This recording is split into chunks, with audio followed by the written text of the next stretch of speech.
This is not composed and elegant and refined Nicole Scherzinger as we have seen her on television and in yogurt adverts. This is Nicole Scherzinger bearing her soul emotionally. Oh my god, hey, welcome back. My name is Mickey Jo and I am obsessed with all things theatre. I'm also a professional theatre critic reviewing shows here on YouTube. And today we are going to be talking about one of the most talked about new openings in the West End in 2023. I am talking about the brand new groundbreaking production of Andrew Lloyd Webber's musical Sunset Boulevard, directed by visionary, divisive director Jamie Lloyd, and starring world-renowned vocalist and Pussycat Dolls alumnus Nicole Scherzinger. If somehow you haven't heard about this production already, I'm going to be giving you a little bit of context, a little bit of backstory, telling you a little bit about the original production, about how this show came to be, and why this version of it, currently playing at the Savoy Theatre in the West End, is so completely different to any Sunset Boulevard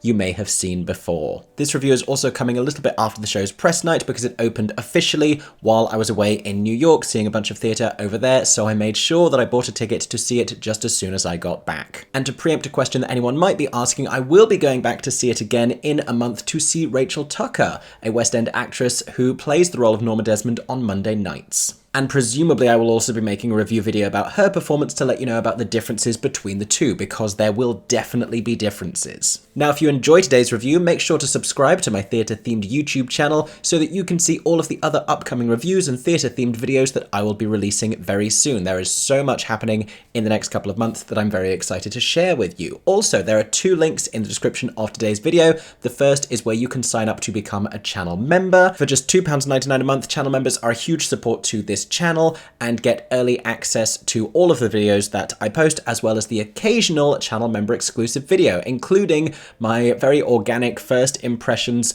of this show, which I released live on my channel hours after I had seen it. So if you are desperate to know what I thought about a show and want to hear the review before anyone else does, click on the link and sign up to become a channel member. The other link is one to click if you really like the sound of this production and you want to get tickets to go and see Sunset Boulevard for yourself. There are no discounts available, unfortunately, within that link, because it's selling really well. However, it is an affiliate link, which, full disclosure, means I will make a little bit of money if you complete a financial transaction through that link and buy some tickets. That being said, rest assured that this will be a completely honest review about my thoughts on this show, because that is all I know how to do. To give you a little teaser of what is to come, and I apologize if this video is an hour long, but there's nothing I can do about it because there is so much to say about this production. I don't always make notes. Usually for a musical revival, I will have specific things I want to say, and if you can just see, here are the notes I made in the 15-minute interval and in the 10 minutes following the end of the show. So we have a lot to discuss today. Let's get right to it. Let me tell you what I think about this new version of Sunset Boulevard. Does Jamie Lloyd's bold reimagining of the show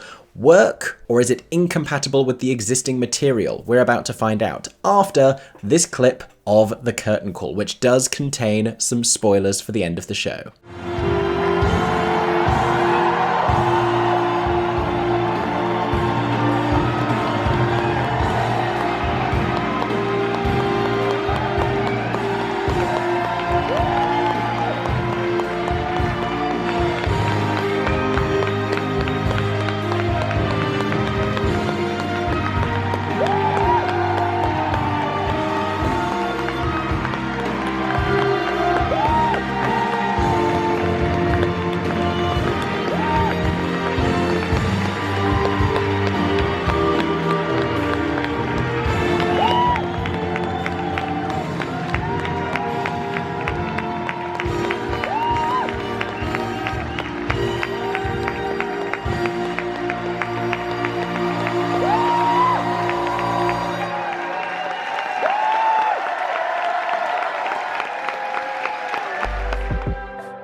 So before we talk about this specific production, let me give you a little bit of backstory to Sunset Boulevard. So this started life as a film by Billy Wilder, which starred Gloria Swanson as Norma Desmond, this fictitious fading, silent screen star who was planning to stage a major cinematic comeback. Our route into this story is through the protagonist, a struggling screenwriter named Joe Gillis, who, when trying to evade tax collectors who are trying to appropriate his car, comes across the Sunset Boulevard mansion inhabited by Norma Desmond and her enigmatic butler, Max. After a prickly first encounter, Norma presents him with a script that she is working on, a momentous adaptation of the story of Salome, in which she, an older woman at this point, will play the 16-year-old character Salome. And despite having very little belief in the project, Joe agrees to help edit it with her and help her hone it into something a little bit more manageable, because he smells an opportunity, the opportunity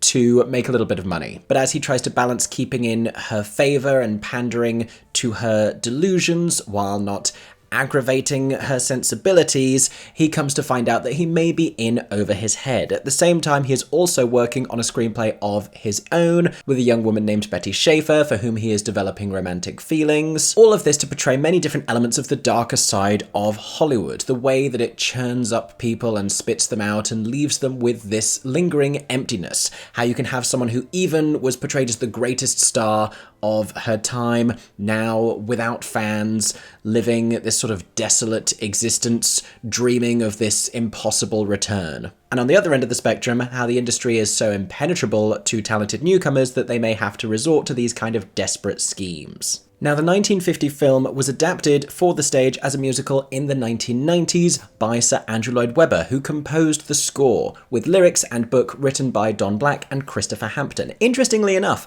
Stephen Sondheim had previously expressed interest in adapting Sunset Boulevard, but was told at the time that it really ought to be an opera rather than a musical. He agreed, but Andrew Lloyd Webber, if he was told the same thing, seemingly did not. Andrew Lloyd Webber, who at this point in his career, a few years after the success of The Phantom of the Opera, was synonymous with operas that are actually musicals. First opening in London, the show starred Patti LuPone as Norma Desmond before she was controversially and duplicitously recast with Glenn Close for the Broadway opening. In the years that have followed, several very talented, very famous actresses have taken on this very demanding role. Elaine Page and Betty Buckley and Petula Clark and Diane Carroll and many more. And the show has always been associated with this kind of a grande dame diva performance, wearing a turban and slowly descending a staircase before belting out a majestic musical theatre ballad. There's a sweeping Andrew Lloyd Webber score, there are lavish sets, there's a car sometimes. And when this revival was announced, there were two reasons why we knew instantly we weren't going to be getting any of that in this version. And those reasons were Jamie Lloyd and Nicole Scherzinger. Because Nicole seemed to be a very different casting decision for the role of Norma Desmond. People questioned whether she was old enough to play the part, and then subsequently if she was actually quite close in age to the age Patti LuPone had been when she played the part originally,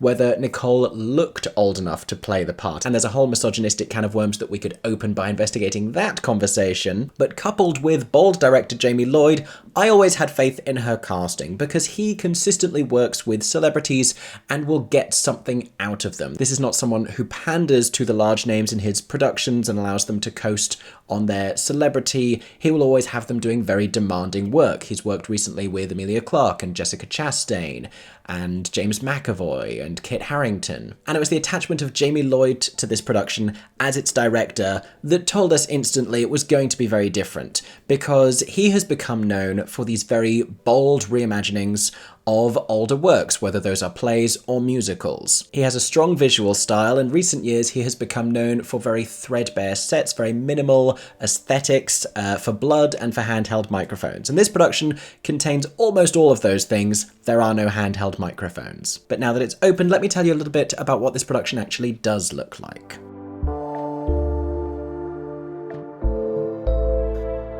So if you're at all familiar with Sunset Boulevard, this is a radical reimagining of the show on many different levels. We begin with this chain curtain in front of the set, through which we can glimpse the figure of a young woman. This is a young Norma Desmond. It's not Nicole Scherzinger, but it is the actress who portrays her as remembered in her youth. When this curtain lifts, what is revealed is a very empty black stage. And in the absence of any set pieces whatsoever, we have an enormity of lights and this one very large large screen that rests horizontally above the stage and then lowers down into position at the back when it is going to be used. Because a huge feature of this production is the use of on-stage cameras that provide a live feed to that screen in blistering high definition. Sometimes this is just the one camera on stage to give us this intense close-up of a particular character's face. Sometimes this is an off-stage feature and the camera work will portray someone in the wings or backstage even. I will elaborate on that and the extent to which it's used. On other occasions, the camera captures a wide shot across the stage, deliberately framing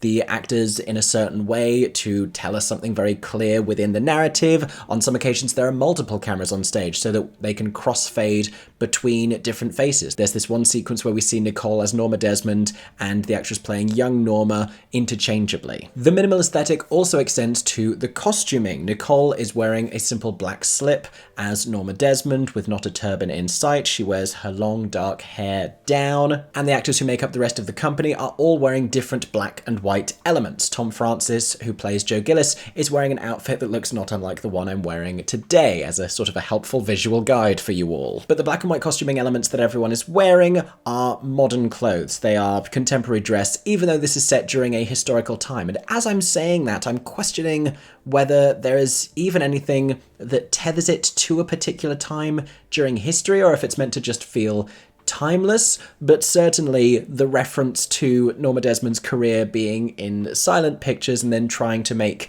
a comeback a certain number of decades later keeps it from being transposed entirely to the modern day, even though it looks modern with the way everyone's dressed. I have feelings about that. We'll get to them. Alongside Jamie Lloyd's direction with all of this different camera work, he is once again working with his collaborator Fabian Aloise, who is the choreographer, who is producing, I will say, some of the best choreography, I think, of his career. It is also contemporary, it is striking, there is nothing particularly classic about it, and it's a fusion of a whole host of things. There are these animalistic, contemporary modern dance segments. That is mostly the storytelling language of the show.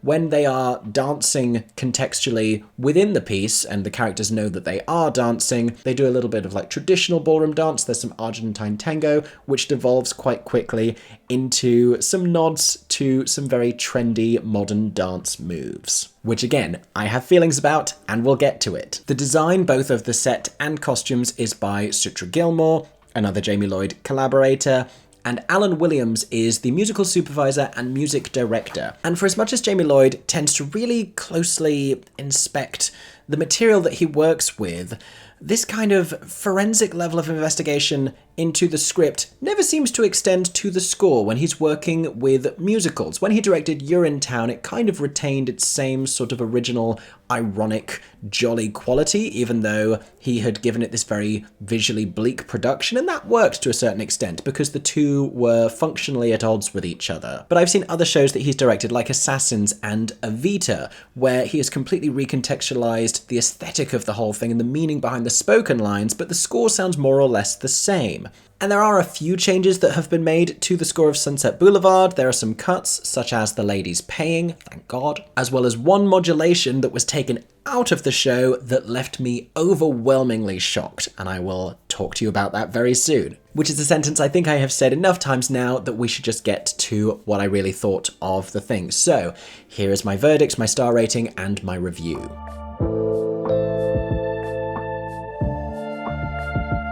I think this is a pretty sensational night at the theatre, and it has to be a 5-star verdict. There are a handful of things I'm not too certain about, but it's a pretty epic staging of the show. It's pretty damn great. I want to talk about this use of cameras, because this is something that has been done in previous productions. Eva Van Hove is a director who has utilised this a lot, and I know not everyone is necessarily thrilled about it. The great joy and power of theatre is the connection with what's happening live on stage, so putting that behind a screen tends to separate us. But this has been used to very clever effect here, and creating a sort of a deliberate emotional distance.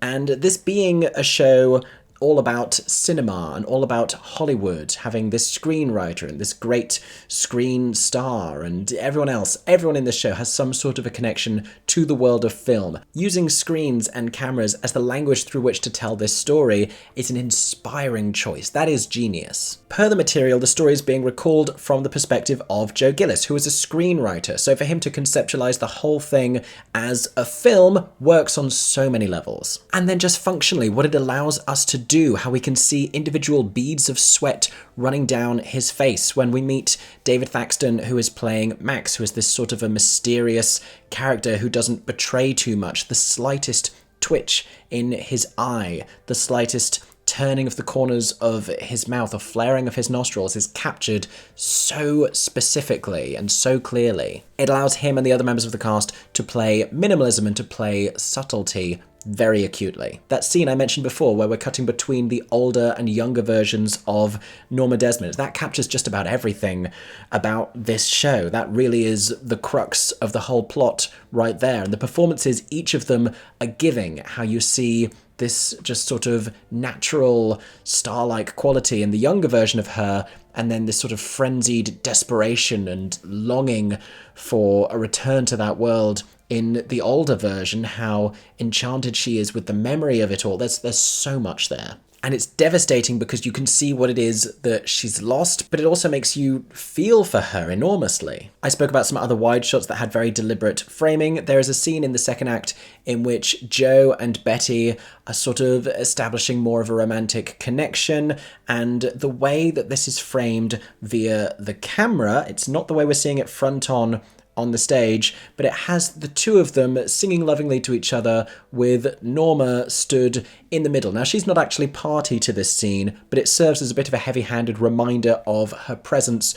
within this love triangle, except for the fact it's not a triangle, it's a sort of a love diamond, because Betty is also engaged to another member of the film industry whose name is Artie. He's also present within the background of that shot. And there's a moment in that scene that does show Jamie Lloyd's incredible attention to detail, because there is a lyric that doesn't reference Norma, but it invokes the idea of her. And at that exact moment, Betty circles around her, and what we're able to see then on the camera makes everything so explicitly clear within the power balances of that storytelling. All of the framing choices he makes are incredibly deliberate in that sense. The actress who plays Betty Schaefer, I am deeply curious whether the small heart tattoo she has on her left shoulder is her own or if it's temporary for the show, because we see it in so many different shots, and I'm wondering if it's a little bit of a not so subtle nod to what she represents within the show to Joe. Because I would not put that past Jamie Lloyd. Attention to detail, I'm telling you. We have some movie magic moments which are created off stage, the largest of which I will tell you about later in this video, but there's a moment where the script is talking about Max driving Norma's car in the rain, and this is created off stage but filmed so that we see it, and we see rain running down the windshield, and there are just enough elements of a car to create the idea of one, and it's movie magic being created live on stage. There's something really charming and really wonderful about these sort of old and classic Hollywood techniques, like showing us just enough of what we need to see, and there's water coming from somewhere, and if we were to have the wider picture, we would see that it's fake.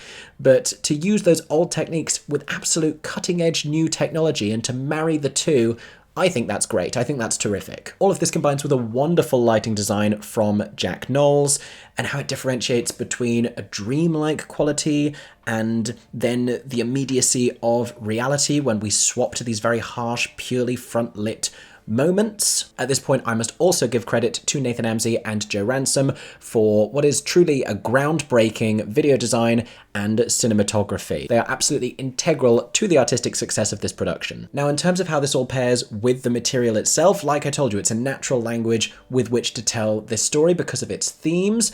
I do feel that every time we cut away from Joe and Norma, and we return especially to these larger ensemble scenes with all of these different characters who are playing different people within Hollywood, which does effectively give us the sense of how it's swarming with so much desperate talent. I just feel like we're wasting time and cutting away from the thing that we'd really rather be seeing. I could do without a lot of those ensemble numbers within the material of the show. I don't think they add much particularly. Fine to have Artie, fine to have Betty, but I don't think we need all of those minor supporting characters. Not outside of the moment where Norma Desmond goes to Paramount to meet with Cecil B. DeMille and sings As If We Never Said Goodbye when she is overwhelmed by returning to a film set for the first time in decades. Broadly, my thoughts on this show as a piece of writing, I think it's one of Andrew Lloyd Webber's stronger shows. There are some really great songs, like 3 or 4 really great ones within this score. I like that he bucks a lot of his usual conventions in this. It's nice to have Act 1 ending with a doomed sexual encounter rather than someone screaming malevolently. And it's a choice that works particularly well in this version of the show because you have this passionate intensity between the two of them, which I think you lose a little bit when the age gap between the two of them is played to be a little bit more broad. But at this point, this feels like a pretty good segue for me to tell you about Nicole Scherzinger's performance as Norma Desmond.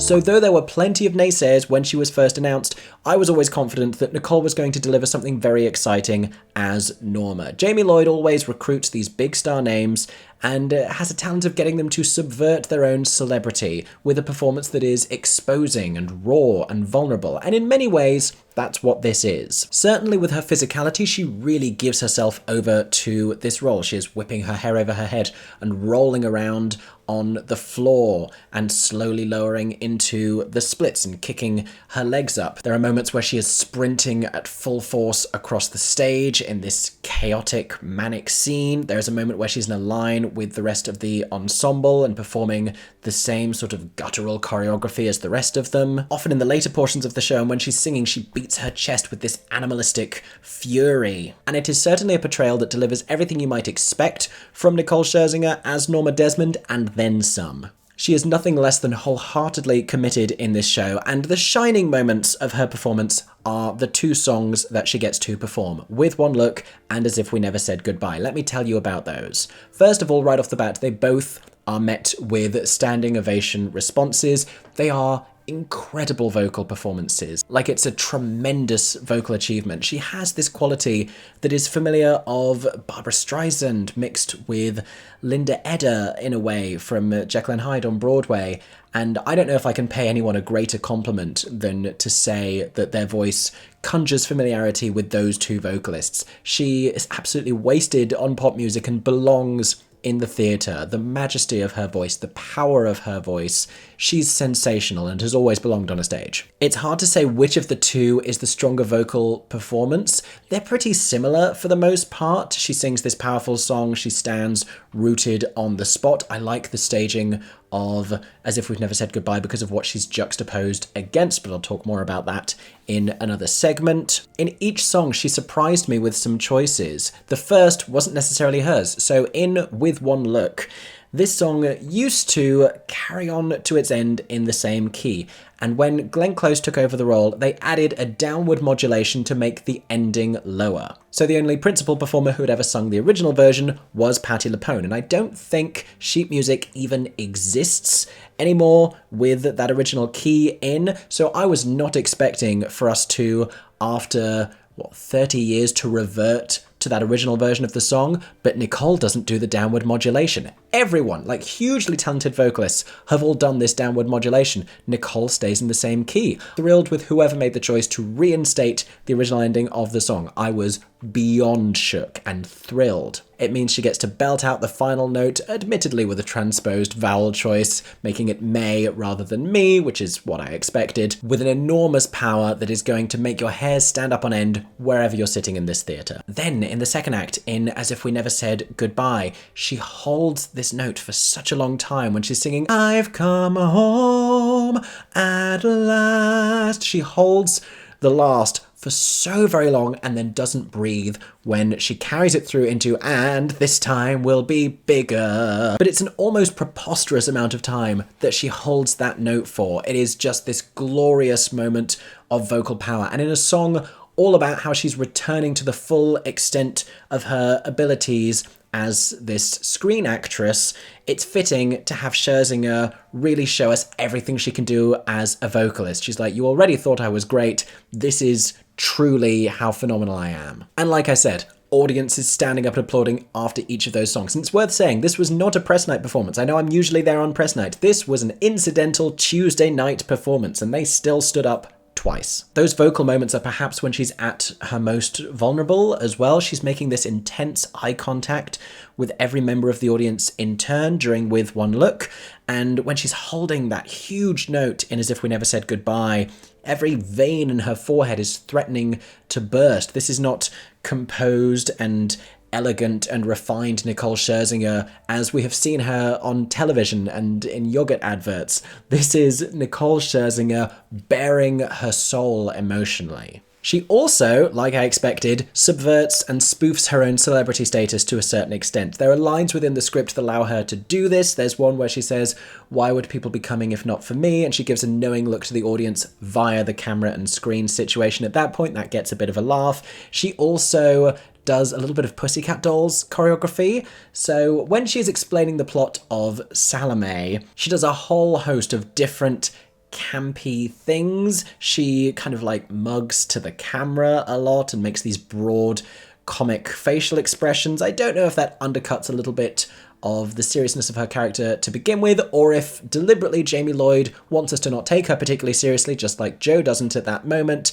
and then that will change over the course of the show because of her actions. Maybe that's it, in which case, brilliant choice. But she's also sassy, and she's snapping her fingers, and she's putting on a silly voice when she's talking about her horoscope, and it's sort of an easy gag. It doesn't necessarily feel like vulnerability with a capital V. I think a lot of those choices and a lot of the more high concept abstract things she's doing and the sort of the weird movements and rolling around the stage, they feel more like a shield, like it's this elaborate kind of a characterization that's keeping the audience from really getting to see her. Moments after she sings With One Look, there is another solo song that is performed with a complete stillness and honesty that makes hers feel a little more artificial by contrast. Where she's at her best is at the end of the first act, and this is going to be one of many spoilers in this video, but it's right after we find out that she has just attempted suicide, and we see her with her lipstick wiped off, and we see for the first time a colour other than black and white, as she has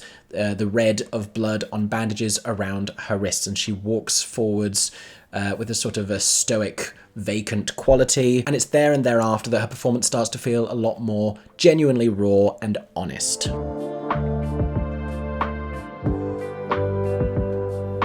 Talking about that scene at the end of the first act, that is one of my highlight moments of the show because it's so hugely powerful. The contrast between the elaborate staging we've had before that and then the sudden shift where we have that front lighting that I spoke about and everything looks completely bare. We can see all the way to the back of the stage. We can see lights that aren't turned on, and we can see filming equipment, and suddenly everything feels a lot more natural. We experience the same kind of a shock visually that Joe is experiencing in that moment. Like he's just had this rug pulled out from under him and he realizes that this is all real. This is not a game to her or a fantasy. He's suddenly in this very real situation. And it's the smallest hint of red that we see in the blood on those bandages after seeing no colour whatsoever, because the filming is changed to black and white in the screen as well, and there's no colour on any of the costumes. In the second act, there is a thrilling moment where we have this symphonic sweep in the orchestra, and suddenly everything is bathed in red light on stage, representing rage and lust and passion and drama, and it's this huge contrast. Think of the movie Kill Bill from years ago that was all in black and white, but with these red moments. It's the contrast that allows that to be super powerful, and even though that is not a happy moment on stage in this show, I was beaming with joy at its theatrical potency, because those kind of things make me happy. I also thought the way that Joe first enters the show is ingenious. There's a body bag on stage and he unzips it from the inside and then crawls out of it. He's telling us the story of the show, which is how he gets shot and killed by Norma Desmond, so for it to begin that way, hilarious and wonderful. In terms of that actual act of murder, it usually just happens with a gun that we see during the show's entr'acte as this sort of a Chekhov's gun moment where the camera deliberately shows it to us. But the gun is not how he is killed in the show, so it's anti-Chekhov's gun. It teases us with the idea of Chekhov's gun, and then Chekhov's gun doesn't actually happen. If I've lost anyone with that reference, Chekhov's gun is the idea that if we see a gun in the show, it is eventually going to be fired. Instead, the act of murder happens between different blackouts, and we just see these flashes of moments. He removes all of the clothing that Norma gave to him. He is escaping her financial shackles, and this is the sign to her that he is going to abandon her, that he is going to leave her, even though she has this tremendous overpowering love for him. And we don't actually hear a gunshot. Instead, when the lights come back up, we see him screaming, covered in blood for a split second. When they come back up again, we see her covered in his blood as well. There's blood on her hands that she eventually covers her mouth with. And it's this kind of ambiguous symbolism that seems to suggest the idea of her tearing his heart out of his chest and devouring it, which is just so beautifully in line with what is metaphorically happening in this story. A couple of the other moments I really enjoy, the whole ending sequence when she famously says, "I'm ready for my close-up, Mr. DeMille." Preceding that, we have this huge wide shot of a camera that slowly gets closer and closer, ending in a very tight close-up on her face, Anne Hathaway, I Dreamed a Dream style, and we can see every single thing we need to. We see the mania, we see the despair, we see the obliviousness, and it's a smart choice not to bring that in any earlier. Now, Max comes in and says the cameras are here, and for the first time, there are no cameras on stage, and that seems initially puzzling, but it's deployed at exactly the right moment in the script. I also want to mention a choreographic moment in the second act when all of the ensemble come in wearing the same black slip dress that Nicole is wearing as Norma Desmond, and there's a lyric that Joe has where he sings, "There's Norma Desmond, there's Norma Desmond, there's Norma Desmond, there's Norma Desmond," and there are dozens of them on stage, all looking like her. That's a very twisted sense of humour that I do enjoy. But the absolute highlight of the show comes right at the start of the second act, and it must be seen to be believed.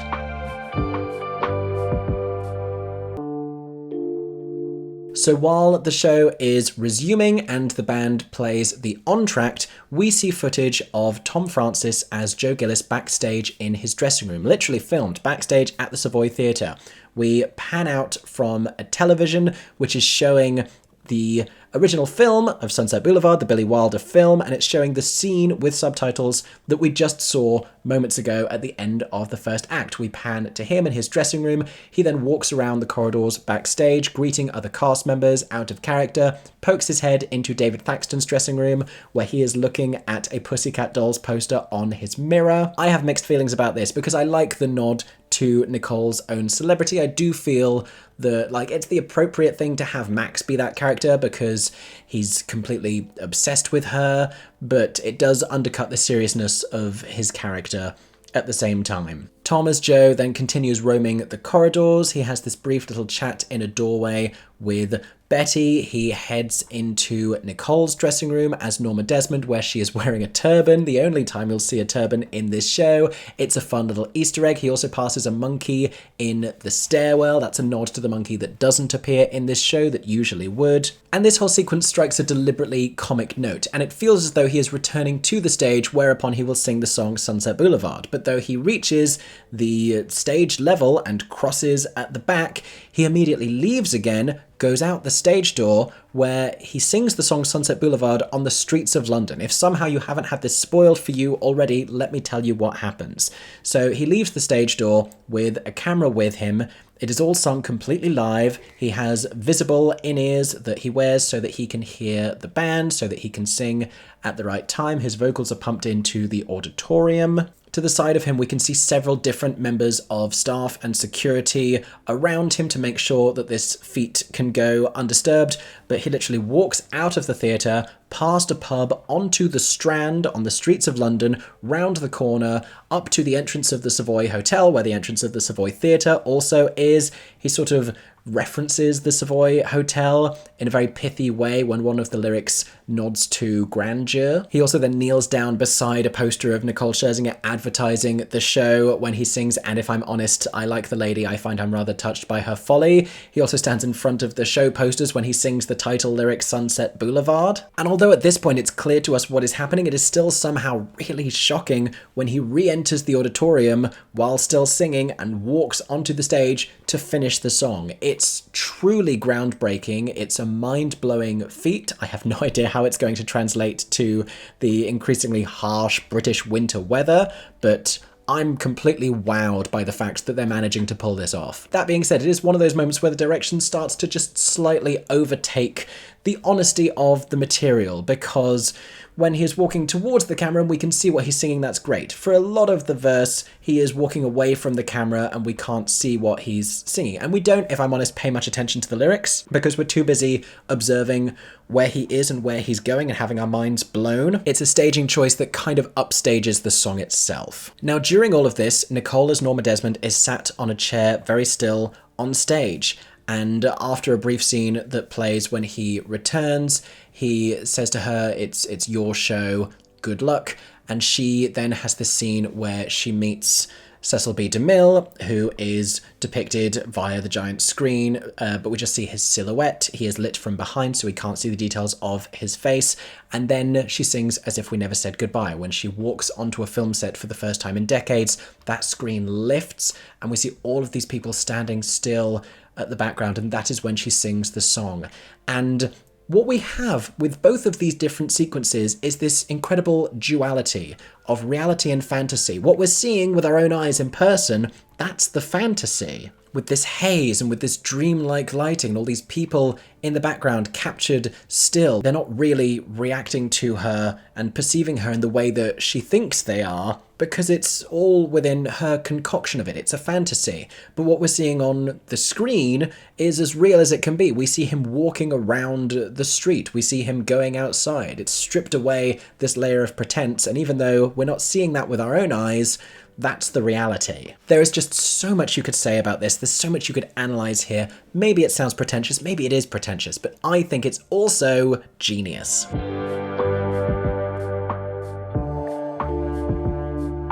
Now, if you've seen any of my previous reviews, you will know by now that even if I really love something, I will always have a few notes. And this, like with any other production, has a few areas that just left me a little bit indifferent. So I mentioned about the modern costuming. I told you I had feelings about it. I think it could just as easily be timeless. The black slip that she wears, the black suit that he wears, perfect. I don't need the knee-high socks with logos. I don't need it to feel specifically modern dress because I don't think that adds anything. I don't think that creates anything. I think it just feels pretentious for the sake of it. Similarly, there are moments where we could have furniture, like they bring on chairs, but in the first scene where he meets her when he goes into this mansion, she tells him to sit down and he has to sit on the floor. And I don't know if that's just meant to get a laugh, but there could be a chair there. They could have chairs on stage and it wouldn't take away from the meaning of the whole thing. We could have furniture. Because there are still so many lines within the material that reference the things he is seeing around him. He talks about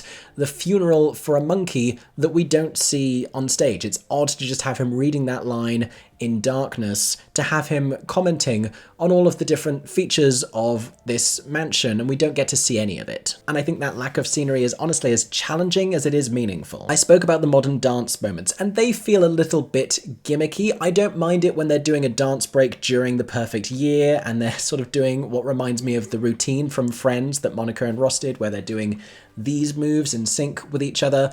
But when she is still then singing the lines and she's hitting the chute at the same time, that again undercuts the seriousness of it for me personally. Which is also what happens when Betty and Joe are having a conversation during the second act where she's telling him about her Hollywood upbringing and about how she came to be in this industry. It starts in a little room backstage and then they slowly walk together onto the stage. The cameras follow them the whole time. And we see other ensemble members in the background. We see two people kissing, which gets a laugh. We see someone pretending to snort cocaine. That gets a laugh, except for the fact that she's telling us her heartwarming backstory this whole time. And normally, I'll be very honest, I do not care about Betty Schaefer's material in this show. I find her character boring, usually.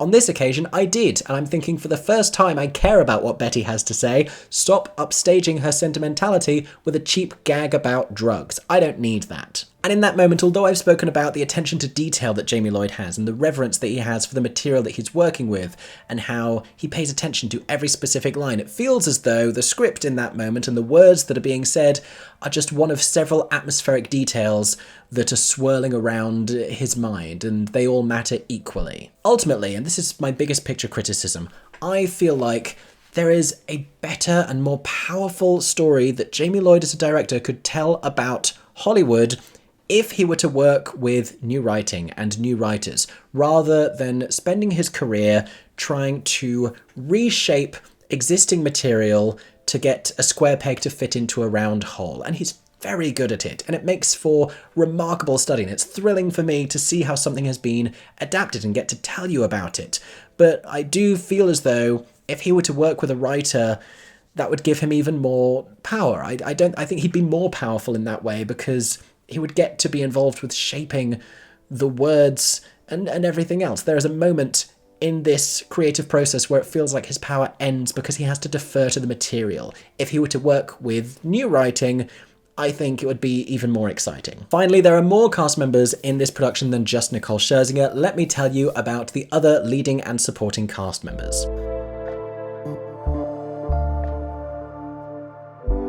So Tom Francis plays Joe Gillis. This is a wonderful role for a young man, and he's really been this rising star. He played Roger in the Hope Mill Theatre's version of Rent, which funnily enough was also streamed. He was so fantastic in that role. It really made a lot of people sit up and take notice. From that, he went to go and be in shows like What's New Pussycat and Juliet in the West End, where he played Romeo.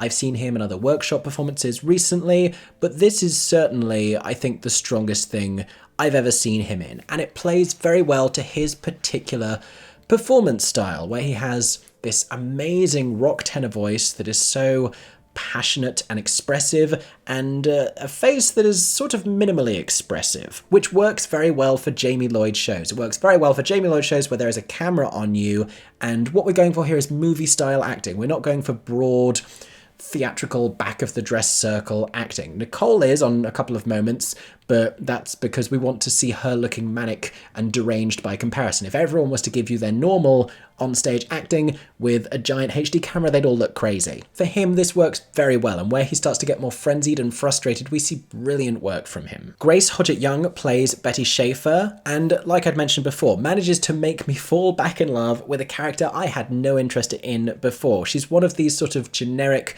ingenues who is not willing to be walked over in a man's world, and with relatively little help from the material, Grace affords her a huge amount of depth and makes her really interesting. That being said, she does feel slightly more constrained by the clearly minimal direction. You feel as though she wants to be more emotive and more expressive. I still really enjoyed her performance, but I feel like she doesn't quite as naturally fit into the Jamie Lloyd style of facial monotony. Just occasionally it feels like they've all been told there are snipers trained on them who are going to shoot if they use a facial muscle. John Tsouras is one of the many wonderful performers in this ensemble. There are some really great talents here. He plays Cecil B. DeMille during his exchange with Norma Desmond. We don't get to see anything on his face, so this is Jamie Lloyd to the extreme. Not only can you not use your face, we can't see any of it. He is just a mysterious, shadowy outline. But what you can hear in his voice is this pity that he has for her, and the way he speaks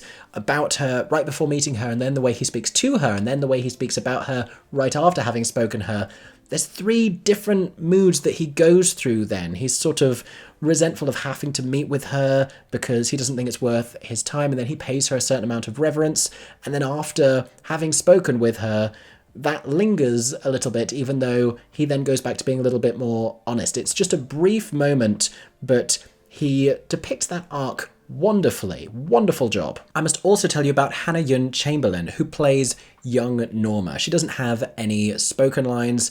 As this character, it's all about movement and facial expressions to the camera, but there's something really captivating about all of her movement and the way that she performs Fabian Aloise's choreography. Wonderful, wonderful stuff. She's a mesmerizing performer. But for me, the absolute standout within this cast, including Nicole, is David Thaxton as Max. Max is a really rich part that has this really satisfying arc in the show. We come to find out that he is just as much of a relic of old Hollywood as Norma is, because he was the director of many of her first films, who showed huge promise and then disappeared into the shadows alongside her. He continues to feel the weight of responsibility of bringing her into this world as a young woman, except because he was behind the camera and she was in front of it. When they go to Paramount, she is recognized, but he isn't. He has this confrontation with a guy called Sheldrake, and he is none the wiser to Max's Hollywood significance in days gone by. But Thaxton, when he is singing about Norma, and he brings this stillness and this sincerity